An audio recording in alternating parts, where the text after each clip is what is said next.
Du hast Bock auf ein Plattformer-Unterwasserabenteuer im Comic-Look? Dann ist Darwins Paradox vielleicht etwas für dich. Du spielst einen Oktopus namens Darwin, der von Aliens aus seiner idyllischen Naturlandschaft gerissen und in eine stinkige Industriewelt geworfen wird.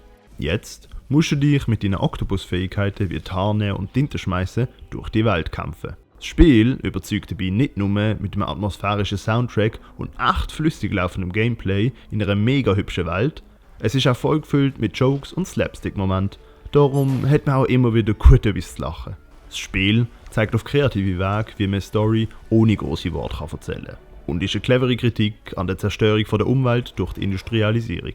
Durch 20 Collectibles erfahrt man auch ein bisschen mehr über die Story dahinter. Darwins Paradox bekommt von mir 8 von 10 möglichen Tentakel. Du kannst das Spiel jetzt für 25 Stutz für die PS5, die Xbox Series S und X, den PC oder auch die Nintendo Switch 2 holen.